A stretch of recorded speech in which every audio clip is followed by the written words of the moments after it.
To most people, these are just rusting piles of scrap metal, buried in overgrown tree lanes and collapsing barns across the American heartland. But to those who know their history, these are some of the rarest, most indestructible mechanical beasts ever forged. Before plastic hoods, computerized sensors, and satellite guidance took over, American agricultural engineers built tractors with a single, uncompromising philosophy: make it so heavy and so overbuilt that even time itself couldn't break it. Today, we are diving deep into history to count down 10 forgotten titans of American iron. These are the machines that were built like literal military tanks, designed to conquer the earth. We are going to explore their massive engineering, their staggering historical prices, and what these rare beasts are worth to collectors today. Grab a seat, turn up your volume, and let's count down these forgotten heavy metal legends. Number 10. The John Deere 8020. We start our countdown with a massive shock to the system. Today, when you think of John Deere, you think of signature green paint, quiet computerized cabs, and highly proprietary technology. But back in 1960, John Deere had to break their own most sacred rules just to build a machine that wouldn't shatter under its own power. This was the John Deere 8020, manufactured from 1960 to 1964. It was Deere's very first attempt at building an articulated four-wheel drive tractor, and it was an absolute behemoth, weighing in at over 19,000 pounds. The engineering problem was simple. Deere's own engine department in the early 60s did not possess a diesel motor strong enough or durable enough to handle the immense structural load of a tractor this size.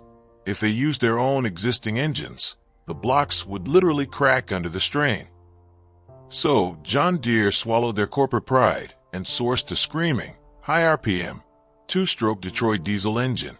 It put out 215 engine horsepower, making a noise that sounded more like an old-school Greyhound bus or a military landing craft than a farm tractor. To support this violent power plant, the 8020 was built with a heavily reinforced plate steel central hinge and industrial-grade axles. At $37,000, the price of a nice family home in the early 60s, most farmers simply walked away. Worse yet, Deere's dealers weren't even equipped to service a machine this massive. Deere built just 101 units before abandoning the four-wheel drive market for a decade. Today, this screaming anomaly is a collector's holy grail, fetching up to $250,000 at auction. Number 9. The Rite 707 and 750, simply called Earthquake.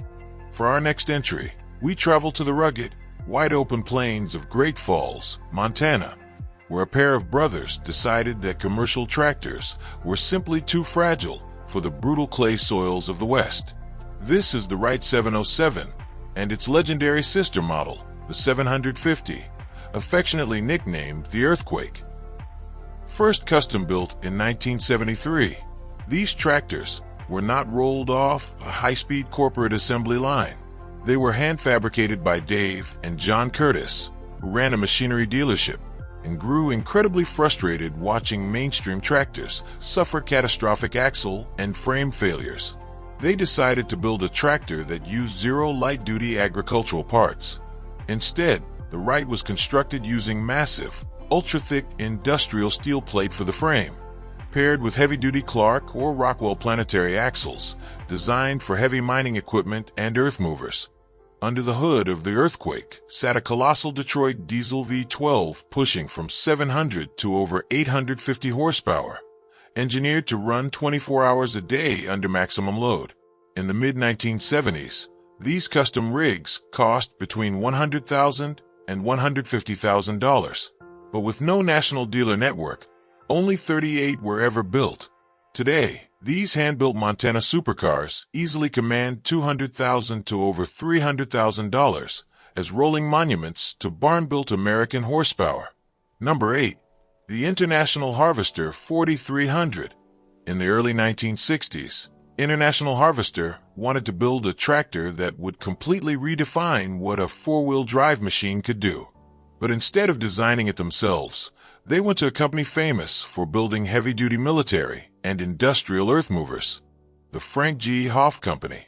The result of this collaboration was the International Harvester 4300, manufactured from 1961 to 1965. Weighing nearly 15 tons, this giant mountain of steel rode on heavy construction axles and used a big 300 horsepower engine.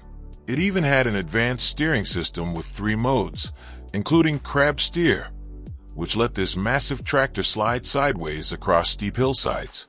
But the 4300 was a financial failure. Priced at $30,000 in 1961, it was too expensive for almost any family farm. Even worse, there were no farm tools big enough to handle its pulling power. If a farmer hooked up a normal plow, the tractor would rip it to pieces because it was too far ahead of its time. International Harvester built only 44 units before stopping the project. Today, this rare giant sells for $100,000 to over $180,000 at auction. Number 7. The Wagner TR-14. Long before the big brands built four-wheel drive giants, a small company in Portland, Oregon, pioneered the future of heavy farming. This was the Wagner TR-14, built from 1955 to 1959. Before making farm equipment, the Wagner brothers built industrial log skidders to drag heavy timber through thick forest mud. They brought that exact logging philosophy to the TR-14. It featured an incredibly thick welded steel frame and a massive center joint that allowed the tractor to bend in the middle to steer. This joint was so over-engineered that it was virtually impossible to break. Power came from a rugged Cummins engine pushing out 175 horsepower. Back then, a TR-14 cost around $20,000. John Deere was so impressed by the design that they actually partnered with Wagner to sell these machines painted green. But once Deere decided to build their own models, they canceled the contract, leaving Wagner without a major dealer network. Today, these rare grandfathers of the modern tractor easily sell for $40,000 to $80,000 at auction. Number 6.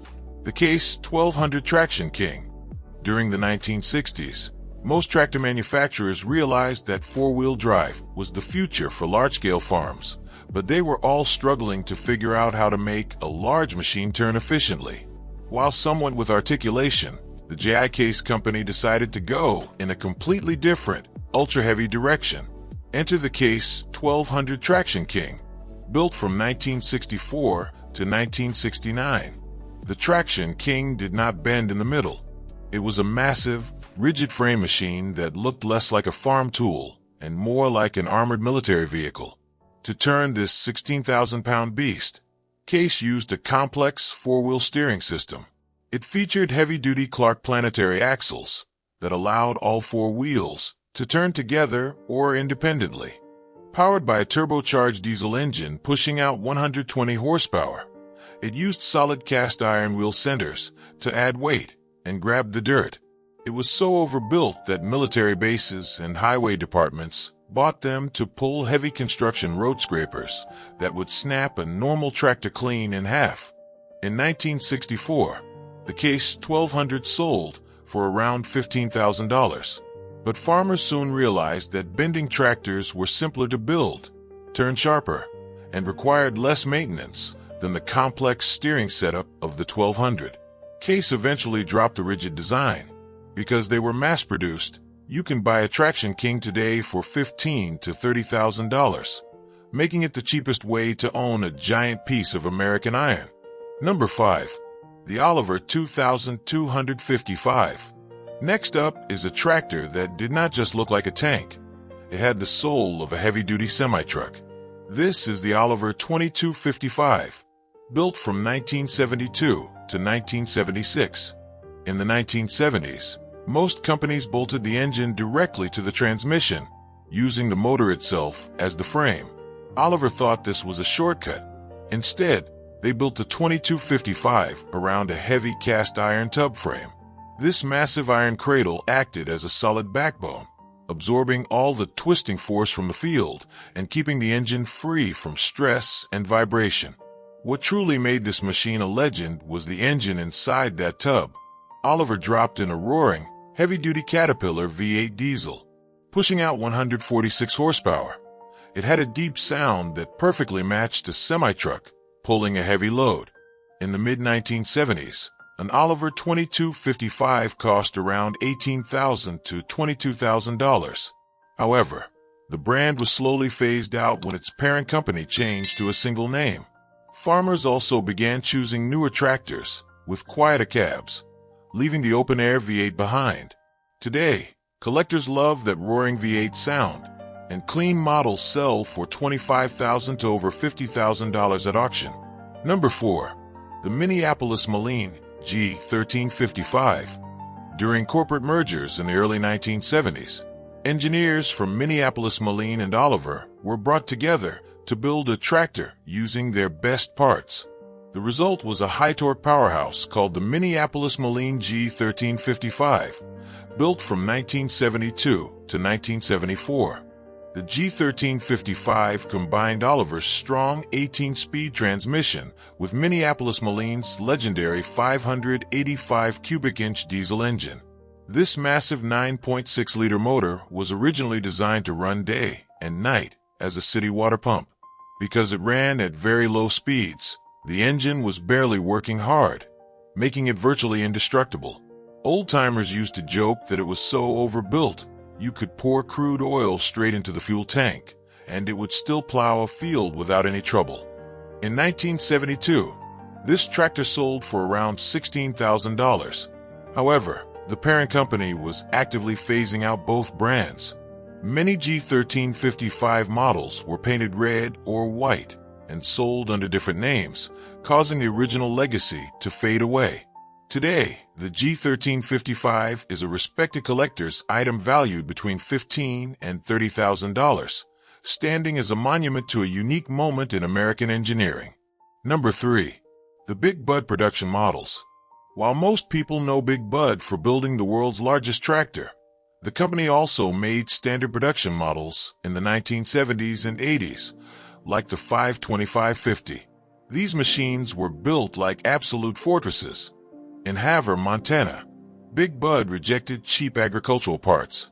Instead, they hand-welded their frames from flat-plate industrial steel and used heavy-duty axles and transmissions sourced straight from mining equipment. Under the hood sat a massive Detroit Diesel or Cummins engine pushing over 500 horsepower. Because of these industrial components, the tractor was easy to fix, and the frame was so thick it could survive a direct hit from a wrecking ball without denting. In the late 70s, these giant machines cost between $110,000 and $150,000. But because they were custom, low-volume machines built for large Great Plains farms, they were highly vulnerable to economic shifts. When the brutal farm crisis of the 1980s hit, Big Bud was hit hard, eventually going bankrupt in the early 90s. Today, these boxy white workhorses are highly prized by collectors and farmers who still run them daily. A good production Big Bud today will easily cost between $80,000 and $150,000. Number 2. The Steiger Bearcat 2 or ST225. In the late 1950s, brothers John and Maurice Steiger were farming the heavy clay soils of Minnesota.